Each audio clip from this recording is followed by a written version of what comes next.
Russia's calling on Ukrainian forces holed up in this chemical plant to lay down their arms and surrender on Wednesday.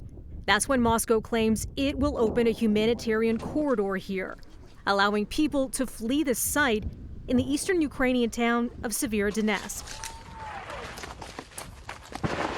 Ukrainian National Police releasing footage it says shows officers helping evacuate citizens in an area under attack about 20 kilometers north of Severodonetsk, which is now the scene of what the Ukrainian President Volodymyr Zelenskyy describes as severe fighting between Russian and local forces.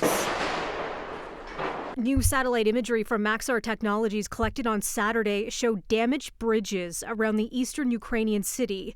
All links now destroyed, trapping civilians. Ukraine says its troops are still holding out here. But its calls for more heavy weapons from the West are growing more urgent to help defend the eastern Donbas region. Zelenskyy saying Tuesday, "The price of this battle for us is very high. It's just scary. And we draw the attention of our partners on a daily basis to the fact that only a sufficient number of modern artillery for Ukraine will ensure our advantage. And finally, the end of Russian torture of the Ukrainian Donbass." U.S. media reporting that an announcement of new Western weapons for Ukraine is set to be announced Wednesday in Brussels. That timing, that location, it coincides with a meeting with NATO's ministers of defense.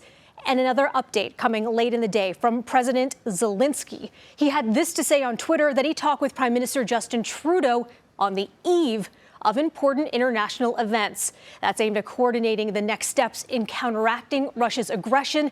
He also thanked Canada for our country's ongoing support. But the fallout of Russia's ongoing invasion of Ukraine, it is reaching far beyond those two countries. The World Food Program saying Tuesday it suspended some food aid in South Sudan due to a funding shortage, heightening the risk of starvation for 1.7 million people.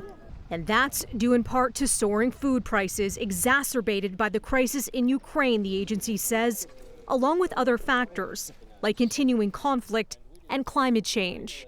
We are particularly concerned with these cuts, especially because these cuts are happening at the start of the lean season, when families have completely exhausted any food reserves and are likely to continue to suffer acute levels of hunger as the lean season deepens.